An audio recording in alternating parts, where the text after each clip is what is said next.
Man, look at that. I've been looking for my voltmeter now for a couple weeks. Yeah, nice. Hey guys, welcome back to the channel. That's right, it's the Duramax. It's been some time since we've actually started pumping out Duramax videos and kind of getting back to our channel roots a little bit.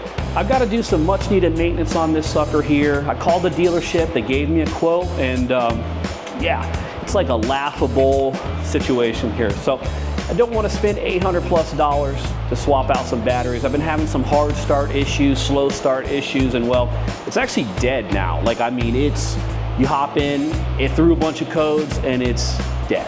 So before we dive into the Duramax, go ahead and hit that like and subscribe. I want to thank my sponsor, Super Clean. We're going to be sending somebody home with a starter kit from Super Clean. So stick around towards the end of the video. I'm going to show you guys how you can actually enter to win in that. And with that said, I'm about to show you guys how to save $800, put 2 batteries in an LP5 DURAMAX. All right, this garage is small enough. Let's see if we can open this up without damaging anything here. Actually, you know, now that I think about it, every Duramax I've owned has actually been exactly the same setup here. So whatever you guys are driving, it's going to be pretty much the same. It's just going to look just a tad. Oh man, look at that. I've been looking for my voltmeter now for a couple weeks. Yeah, nice. So for the dual battery deniers out there, your first battery is going to be right here on the passenger side in the back. It actually doesn't look like a battery until you actually get in there really close and you discover that it is a battery. Now I'll show you what it looks like underneath once we take the fancy plastic trim off there. And your other battery is going to be right on the driver's side here. This one is going to be more obvious here. It definitely looks like a battery. You're going to have a few connections on top that you're going to have to disconnect. Pretty much doing this is pretty straightforward. Now, right now the truck is throwing a significant amount of codes. Once you hit the low voltage on the GMs, they're going to go nuts. I think I've got 4-wheel drive disabled. I mean, everything is disabled. Glow plug alerts, all that stuff. But I'll show you guys how to fix all that when we are all done here. So it doesn't really matter where you guys start. You can start on the driver's side. You can start on the passenger side. It doesn't matter. So you're just going to remove these 2 tabs right on top here. And this sucker is going to slide right out. You got your tab on the left, tab on the right. Now right on the top, you're going to have all your 400 amp starting system here. This is going to come off. This is going to probably be the most complicated thing you're going to do right here just to get to everything else. Otherwise, don't be intimidated here. It's nothing to be scared about. It just pops right off. And for the driver's side setup, you're just going to remove 2 tabs right here. You're going to pull that sucker right off the battery. And again, you're going to have your same fuse setup over here, which we're going to pull that block off as well. This one's going to be the easier one to get to, but don't be intimidated here. We do need to disconnect our grounds though. You don't need an impact to do this either. We're going to pull that ground off. And now this connection you're not going to have to do here. This is for my lighting system, but you will have the same bolt here if you have any type of auxiliaries hooked up. So we're going to slap that back in there for now. And then we're going to tuck all this stuff over to the side. You know, I was looking the other day for a bunch of missing sockets, and I noticed they were all underneath the hood. And then right here on your 400 amp Mega, make sure you guys disconnect the batteries, like for real. Disconnect the grounds, otherwise you're going to shoot yourself up like a water heater on crack mounted in somebody's basement. And after you do that, the battery will lift right up, and then we'll transfer this fuse block to our new setup. All right, here's the fun part. Gotta get like a step stool here. All right, then right on the back side of the battery, you're gonna have just a vibration isolator. You're gonna pull that out. And I'll show you what that looks like. It's gonna be all the way in the back. Just your standard battery isolation over there. And your battery should, in theory, come out. Oh man, what an awkward angle. All right guys, get your new battery here. And then for your old one, all you're gonna do is you're just gonna pull these off the positive side, and you're just going to transfer this to the new one. We don't want it now. We'll put it on here in a second, but make sure they're at least the same size and close enough. It's a 48 series, which is going to be your H6. These are exactly the same size, AC Delco, and then Wally World Special here. You know what I failed to do though? I never actually checked, see what the voltage was on this thing. Okay, perfect. And this is just going to slip right over the positive. just like that. And you should have taken off a screw for this, if I can find the right one.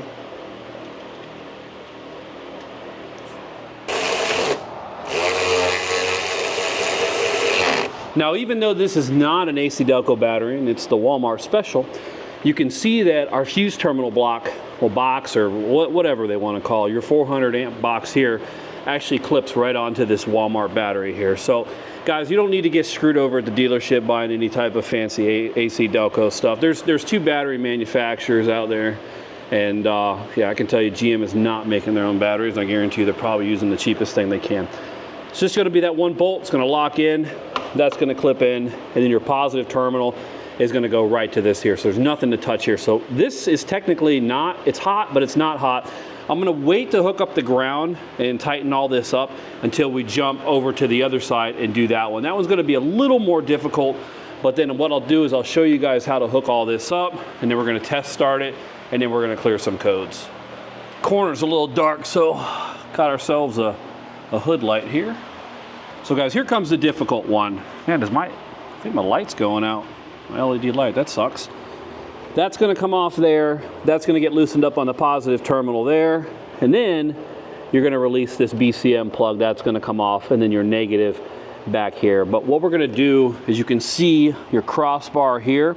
We're gonna go ahead and take that off now. That's gonna allow us to get a little more wiggle room. And then we're gonna pop that negative back here. Now, sometimes you gotta take the airbox out. Sometimes you don't. Just depends on how the general's feeling. So I'm gonna try to see if we can squeeze her out. If not, this is pretty easy to pull up. It's just a couple of clips. We'll slide this out of the way, but let's find out if we can even get it out. Don't lose any of this hardware now. This stuff, they'll charge you an arm and a leg, but they'll let you keep your toes. It's gonna pull just like that. So remember the orientation on there. It's not hard to screw up, but depending on how many drinks you've had, you can get a little dicey. And then all you're gonna do right in here is you're gonna go right for that ground. And don't go nuts on these, they're aluminum. And then you're gonna go right for that positive there. It's a little difficult. Ooh, wow. So you're gonna take that negative and slide that sucker out of the way. If you can, try to pull it around the front of the battery, but you're not gonna be able to get much out of that in there. There's no room back here. But this beats putting a battery in a Corvette or a Pontiac. Those suck butt. For your positive, again, it's hooked up to this fuse control box here. So this fuse control box, you're gonna just undo this bolt here, and then you're gonna undo your BCM plug right there, battery control management plug, control management. Yeah, BCM, that's right. I'm almost losing my mind here. Let's try that again. Huh. It's almost like the bolt's been rounded off, but I've never put batteries in this. It's like the most awkward battery to pull out because there's no handle. Oh my goodness. GM, how dare you guys? Man, we gotta remove the airbox. Well, I lost a bolt.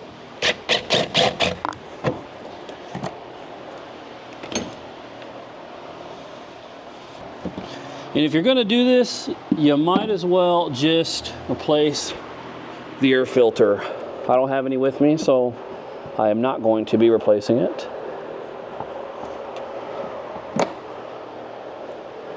But I'm gonna go ahead and pull your mass airflow sensor out, and then what you can do here too is you might as well pull that out.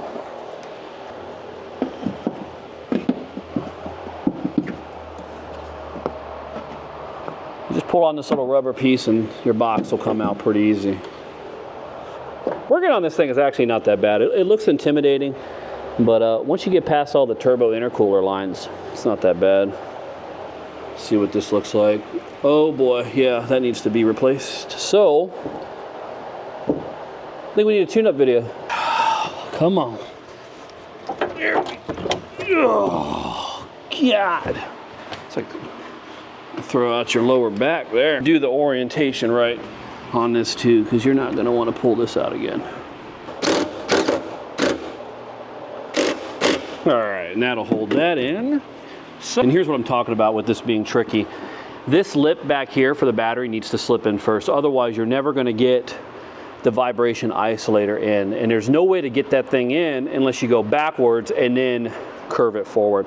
So what we can go ahead and do is we'll take off our plastic off our battery terminals here.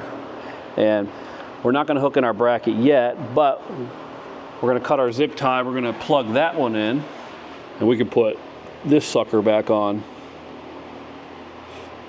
And then what we'll do before we actually put the air box on is we're going to start it and make sure everything. Oh God, come on! What kind of zip tie is this? Kevlar? Jesus!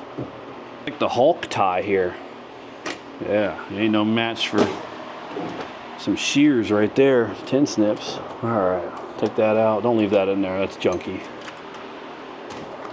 And this is just going to slip right over the positive. Don't forget, you have to tighten that up there and then on your negative back there. We're not going to do that yet though. Take your bolts that you didn't lose that fell underneath the truck and go ahead and slap those suckers in as well. And there's no torque specs on this, just good and tight. That's all you need. So we're done with this side. We've got everything in, brackets in, isolators in. What you want to go ahead and do is, how the heck does that go on? Make sure you put that on. This thing is hot now, and you don't want to screw anything up. Actually, I almost forgot. You're going to want to plug your battery management system back in. This little plug that we pulled, it's going to go right on the side. I'll give you a better look here in a second. When I can one-hand it over here. It's going to be right there, right next to your battery BCM block there. And then this is going to go right back on to protect yourself from blowing up. And this is just a clip here. Oh yeah, and close that. Now back on the driver's side, you guys remember that 400 amp lead we took off? You can go ahead and take that and you can pop that sucker if you can figure out, well, if I can figure out how to do it with one hand, put that back on there. Now don't worry about that one. If you have higher packages and stuff, you use that 175 or 125. All right. Don't forget too, make sure you do everything nice and tight. You'd be surprised how many people are like, oh, my car doesn't start or my truck doesn't start. And you find out because their terminals were loose. Happens more than you think. Right, don't forget the sausage finger step now. So if you did take the air box off, yeah, make sure you guys plug this back in. If you don't, well, it ain't gonna run right. All right, let's go ahead and test this sucker out. Now during your first startup here, after you do the battery, you're gonna have probably codes and you're gonna have a hard start condition. Ooh, yeah, much better. So, let's check and see if we got any codes here. Parking brake set, hood open. All right, so service 4-wheel drive. Yeah, we need to do all that. Open, then close the door, which, well, I didn't notice that one. Parking brake, service parking brake. All right, so we got a bunch of service stuff here. So, let's take care of that. Because all that comes when you have a little bit of an issue with, ooh, what am I doing here? When you have a low voltage issue. So I'm gonna go ahead and scan it, see if we can find some codes. All right, so codes found, erase previously stored data. So I wanna see what they are, just to make sure. All right, read codes, and then pending codes. All right, intake air temperature sensor, current high, that's the one we just plugged in, not worried about that. Again, I'm not worried about that. And then let's do this. So, I'm gonna go erase codes, clear that out. It's gonna cycle itself through a few times. Trash control on, nothing too crazy. All right, so let's go ahead and turn the truck off. Look at that, our tail, it's so funny, our tailgate just opened. All right, we're gonna talk about that one. Let's go ahead and start it up. Look at that, nice. All right, so before you guys go doing any driving or anything, make sure you go through and just check all your connections here. Those are tight, these are on, and everything looks good in here. Go to the other side just to make sure, hey, I'm only YouTube certified, so we're good there. That's latched on, that's back. Oh, see, look at that. We forgot to put that on, so we'll tighten that one up there. Alrighty, now that we know it runs, we'll close it up. Say we are good to go. All right, guys, so that's all I got for you here on the Duramax. Hopefully that helped you out there. It's a pretty simple process. It's gonna save you a ton of money. This thing I've had for about 2.5, 3 years. It's a little early for batteries, but I'm pretty hard on the charging system, starter system, all that stuff. So I'm not really complaining, especially the cost of the Wally World batteries. Nah, it's all right. All right, guys, so about the giveaway from Super Clean there. Make sure you hit the like and subscribe and share, and make sure you leave a comment. I'm gonna be choosing one lucky person from the comment section, and then I'll be reaching out to you to send you that giveaway from Super Clean itself there. So if you have any questions or comments, leave them below. Make sure you hit the like and subscribe, and I'll see you next time.